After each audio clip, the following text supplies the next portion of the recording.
Link to original text and author's account is in the description. We Farlands aren't respected by much of the galactic community, probably because we have no ambition outside our art and philosophy. We don't breed fast, so we never expanded beyond a few token outposts. We aren't fighters, we have no real navy. Our homeworld is considered pleasant but dull. Even the system we are in is of no real value. In fact, the only race which even showed any interest in us was the humans. Initially, this was probably due to our location. While a ways out of the way for any of the big powers in the galaxy, we were the only habitable planet for several jumps before Sol.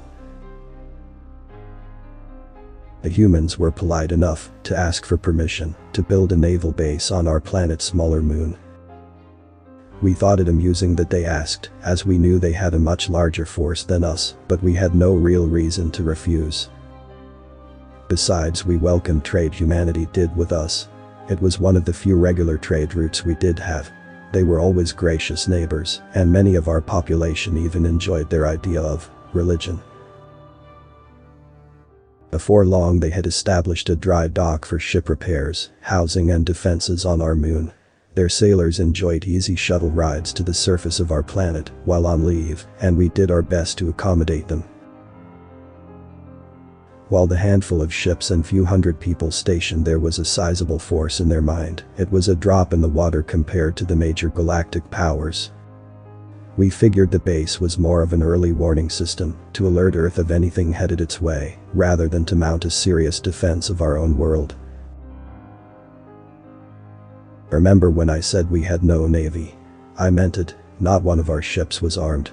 The way we saw it, nothing we could put on the ships would make any real difference. There was also a rather strong belief in pacifism, ironically enough from the human religion of Hinduism, trending at the time. Many of us believed in accepting fate, not fighting it. It wasn't that we were waiting to die, no, we just felt that to fight was to sacrifice our morals. Something the humans respected, as they never intentionally allowed anyone to bring a weapon to the surface of our planet. Sailors who snuck weapons down were punished in accordance with our law, which involved fasting and meditation in a small cell. All in all, we had little to complain about. But as the humans say, all good things must come to an end. We heard that the Harkin had declared war on humanity from the human diplomats, and they were planning to reinforce the base on our moon. The Harkin were a somewhat major power with a twisted sense of honor, and the largest military in terms of the percent of their population devoted to war, by a long way. The stereotype for them was as mercenaries, paid to fight the wars of others. But in reality they thought themselves warrior poets all. In their beliefs, what the humans would call religion, one can only ascend to enlightenment and earn their place in history by facing death and killing it. They were unique in thinking concepts could be killed. It was how they phrased everything. They didn't invent the jump drive, they killed the laws of physics. They didn't build a flying machine, they built a device to kill gravity. Ludicrous, but that's how they thought. All that really mattered was if they started a fight, they finished it one way or another. Considering their far larger navy, fanatical devotion to the idea of killing death, and our being on the path to Sol, likely the war would come to us. We allowed the humans to build more defenses, but refused to take part ourselves. We were hesitant to break our pacifist ways, we just didn't want to. But neither could we dictate how others should live their lives. And if the humans wanted to fight back, we'd let them. 3 months after the official beginning of the war, the first Harkin ship made the jump to our system. It stuck around for long enough to turn around and hit the jump point again to report back to their fleet. The jump from one system to another is almost instant. Paradoxically, the vast majority of time spent traveling between stars is spent within star systems. The time it took to get from the jump point in our system, the one leading away from Sol, to our world was 3 or 4 days. The only other jump point in the system was almost on the far side of the star. Any fleet that was passing through the system and didn't choose to spend the better part of a year traversing the outer system had to pass within missile range of our planet. Again, we figured we'd weather the storm of Harkin. They'd likely take pot shots at us as their fleet passed, trying to tempt us into retaliating, but largely we'd be fine. The humans had other ideas. They had been shipping in ammo, supplies and weapons to their base constantly since the war started. We didn't understand it, not really. Surely they weren't planning to make an actual fight here. Most of their fleet was in the Sol system, several weeks away, poised if the Harkin exploited some unknown jump points or found another way to Earth. The base here must only be a warning outpost to tell the fleet if the Harkin committed to the throat, as humans had started calling the systems leading from their star to ours. And yet the shipments continued. When the Harkin fleet arrived, we knew they hadn't found another way around and were forced down the throat. The first armada to come through was large, but likely a measured amount to give their troops the best chance of meeting death. I must say, I personally was impressed when the Harkin came into range. Not by the missile battle, but by the point defenses the humans had placed on the moon. Massive laser batteries were devoted to little more than taking out missiles which might hit our planet. That first battle was spectacular. The Harkin were testing the base's defenses, but the counter-missile fire from the humans was all-consuming. The explosions were so bright that they were visible during the day from our planet. But not even one missile entered our atmosphere on that day. Clearly impressed, the flotilla advanced, concentrating fire on the human stronghold. But the defensive fire never let up. The humans had to have massive reactors under that base to power so many lasers. The few sub-munitions which made it through the deadly, shifting web of lasers impacted impossibly strong shields, probably being fed from those same reactors. Then the humans returned fire. Missiles of their own leapt from launch tubes under their shields. The first flotilla put up a fight, but it lacked the firepower of the human base, and only a dozen ships escaped the first salvo. A second salvo finished off the survivors before they could get reorganized. Then it was quiet for several days. Was that it? Had the show of force seen off the Harkin so easily? Of course not. We chided ourselves as the main Harkin fleet jumped in. To the Harkin, this was a worthy challenge. A thing to be fought, so they might find and kill death itself. And they jumped at the chance. The next week was a blur of probing attacks and the occasional missile exchange between the humans' bastion and the Harkin armada, until finally the leadership of the fleet was convinced this was the death they were seeking and committed the fleet. It was night where I lived when the attack came. Even through the atmosphere, tens of thousands of kilometers above our heads, we could see the battle. Kinetic strikes impacted the moon. Not even the huge array of point defense weapons could hold off the entire fleet's missiles, kicking up so much rock and dust you could see the human lasers fire.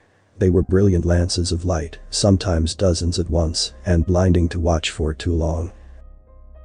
Oddly, most of the point defense fire was still devoted to protecting us from stray missiles and projectiles.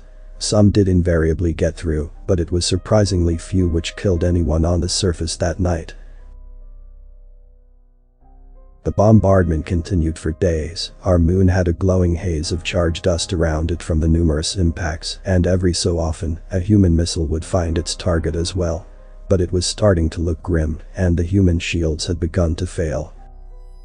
Occasionally a Harkin missile would find its way through and impact the base itself. Another launch tube or point defense battery would fall silent. After a week, the shield fell and missiles started to rain upon the base like the debris which lit up our night skies across the world. 8 long days after the bombardment began, it had stopped suddenly. No more human missiles rose to meet the hostile fleet. We thought it was over. The bastion had done a significant amount of damage to the Harkin fleet, more than we thought possible, but it was reduced to rubble in the process, and we were next. We ran for bunkers and places to hide.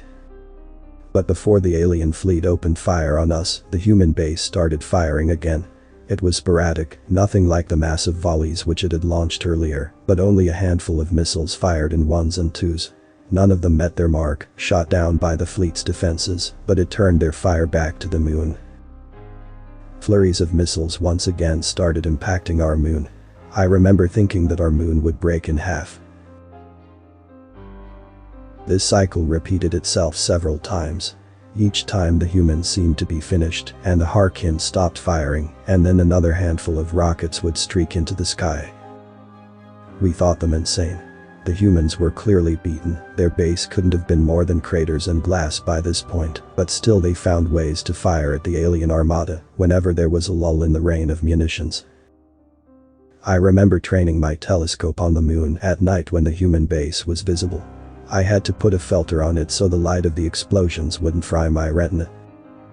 There was a break in the fire, and after a half hour or so passed, both our world and the Harkin armada watching to see if the humans still had any fight left in them. I was just a kid, but I was sure they were dead, and I felt sad for them. Any being which was that determined to fight was worth something. They had turned into our defenders, our shield, over the last month. I almost lost hope when I saw the single red trail of a missile leaving the surface. For a few seconds, even the Harkin seemed to not believe there was still anyone left down there to fight back. But they swatted the missile out of the sky and resumed their bombardment. It was some time after that moment, though I couldn't tell you how long, having spent most of it hiding in a bunker with my family, when we got word that the human fleet was entering our system. We thought there was going to be a massive fight around our planet. But then something odd happened. The Harkin turned and ran away. They ran back to the jump point they had entered the system through and kept running all the way back to their homeworld. We couldn't believe it at the time, but it turned out that the Harkin had spent nearly all of the munitions on the human base. They had burned through onboard stores, those of the supply ships, ammo carriers and fleet tenders. By the time the human fleet arrived, they were running so low that several smaller ships had simply stopped firing to conserve their last couple shots. Without the ammo to fight back, they had to flee, and most of the human fleet chased them. They chased them till they sued for peace. For the first time that I can remember, the Harkin had surrendered unconditionally. But that's not the image that sticks with me to this day. No, what I remember, what all of us remember, is the broadcast from the humans' moon base as the Harkin fleet fled towards the jump point. It was simple, a poor resolution video without sound. The humans were in battered, worn, damaged, and patched void suits. Many were missing limbs, and they were clearly exhausted. They were shouting inside their helmets, no doubt insults that the camera couldn't pick up in the vacuum of space, but it didn't have to. A group of them carried out a flag, the flag of the United Nations of Seoul, out into a crater of what had been the base. They stumbled, even under the low gravity of our moon. Several were using makeshift canes, or carrying one another, and the camera followed them, occasionally flickering or breaking up in digital static. As many of them as possible crowded around the flag as they struggled to drive it into the rock, melted and hardened by impacts, only to be broken and melted over again. But eventually they managed it. A crossbar held the flag out from the pole it was mounted to, and they rotated it so the camera could see the flag. They jumped, cheered and made gestures both to the camera and sky, before the camera cut out.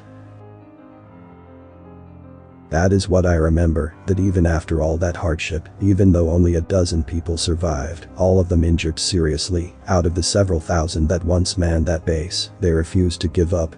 They wouldn't accept defeat. They say that when the first of the survivors landed on our planet, he was approached by our spiritual leader. He was asked what we could do for him and his friends, those who continued to fight even when it was hopeless. Anything we had we were willing to give.